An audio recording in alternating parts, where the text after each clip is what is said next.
Assalamualaikum warahmatullahi wabarakatuh. Alhamdulillahirrabbilalamin. Wabihi nasta'in. Wa ala umur dunya waddin. Wassalatu wassalamu ala asrafil anbiya'i wal mursalin. Wa ala alihi wa sahbihi wa man tabi'ahum bi ihsanin ila yaumiddin. Ashhadu an la ilaha illallah wa ashhadu anna Muhammadan abduhu wa rasuluh, amma ba'du. Puji syukur kita panjatkan kehadirat Allah Subhanahu wa ta'ala yang telah melimpahkan banyak kenikmatan kepada kita semua.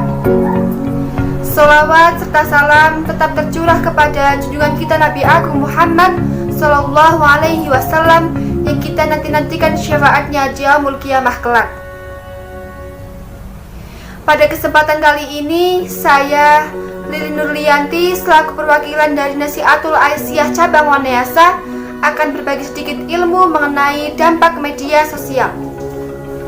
Belakangan ini, media sosial atau medsos benar-benar mewarnai kehidupan umat manusia di dunia, tak terkecuali umat muslim. Baik tua, muda, pria, wanita, hampir semua orang mengenal dan mengetahui tentang media sosial. Sebut saja Facebook, Twitter, Instagram, WhatsApp, TikTok, dan lain sebagainya merupakan aplikasi medsos paling ngetren, hampir-hampir tak pernah absen di gadget setiap orang. Sebenarnya ada tidak sih manfaat yang kita dapatkan dari penggunaan media sosial? Tentu saja ada. Berikut adalah beberapa manfaat atau dampak positif yang kita dapatkan dari bermedia sosial. Yang pertama adalah sebagai media penyambung silaturahmi. Silaturahmi merupakan aktivitas yang sangat dianjurkan dalam agama Islam. Bahkan hukum silaturahmi adalah wajib. Dengan adanya kemajuan teknologi, aktivitas silaturahmi dapat tetap terjalin meskipun terpisahkan oleh jarak. Terutama di masa pandemi seperti sekarang ini, media sosial sangat berguna dalam menjalin silaturahmi baik antar keluarga, teman, dan sanak saudara. Berkaitan dengan hal ini, ada sebuah hadis dari Abu Hurairah radhiyallahu anhu yang berkata, Rasulullah Shallallahu Alaihi Wasallam bersabda, "Wa man kana yu'minu billahi wal yaumil akhiri falyasil rahimah." Artinya, barang siapa beriman kepada Allah dan hari akhir, hendaklah ia menyambung tali silaturahmi. Hadis riwayat Bukhari. Manfaat yang kedua adalah sebagai sarana dakwah. Dakwah merupakan amal yang agung dan mulia dalam agama Islam. Allah Subhanahu wa ta'ala berfirman dalam Quran surat Fussilat ayat 33 yang artinya, siapakah yang lebih baik perkataannya daripada orang yang menyeru kepada Allah, mengerjakan amal yang solih dan berkata, sesungguhnya aku termasuk orang-orang yang berserah diri. Quran surat Fussilat ayat 33. Media sosial sangat cocok digunakan sebagai media dakwah atau menyampaikan ajaran Islam. Mengapa? Karena ilmu yang kita sampaikan dapat dilihat atau dibaca oleh semua orang di seluruh penjuru dunia. Yang terpenting, ilmu tersebut mudah dimengerti dan disertai dengan sumber-sumber yang jelas seperti Al-Quran dan hadis. Manfaat yang ketiga adalah sebagai sumber informasi. Media sosial sangat membantu kita dalam mencari berbagai informasi. Namun harus tetap berhati-hati agar tidak termakan oleh informasi hoax atau informasi yang menyesatkan.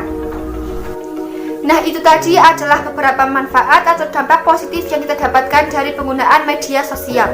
Sekarang kita akan beralih ke dampak negatif atau mudorot dari media sosial. Yang pertama adalah lupa beribadah.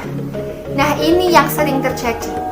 Karena terlalu asik dengan drakor, Facebook, Instagram, TikTok, dan lain sebagainya, banyak orang-orang yang menjadi lupa atau menunda-nunda melaksanakan sholat, semakin jarang membaca Al-Quran, malas datang ke majelis-majelis taklim, dan malas melakukan perbuatan-perbuatan baik lainnya.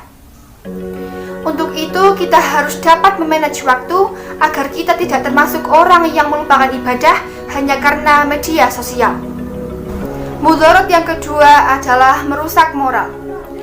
Di media sosial sekarang ini banyak sekali orang yang senang berkata kotor, membuka aurat, bahkan mengumbar aibnya sendiri tanpa rasa malu.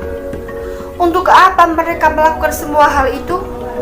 Tentu saja agar menjadi viral, hanya untuk mendapatkan jutaan like dan komen. Sungguh mengerikan dampak negatif dari media sosial yang satu ini. Islam bukanlah agama yang menutup diri dari kemajuan teknologi. Namun Islam telah menetapkan batasan-batasan dalam segala hal, termasuk dalam penggunaan media sosial agar seorang muslim tidak terjerumus ke lembah kesesatan. Bermedia sosial tidaklah salah selama kita menggunakannya secara bijak. Berkatalah yang baik, jangan menyebar fitnah, berghibah, dan menyebar ujaran kebencian. Rasulullah SAW bersabda, "Wa man kana yu'minu billahi wal yaumil akhir falyaqul khairan aw liyasmut."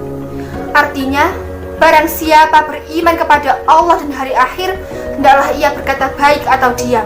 Hadis riwayat Bukhari.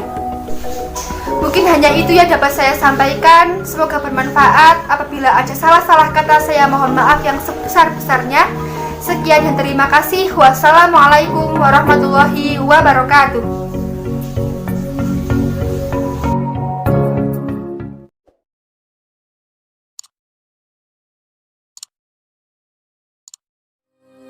I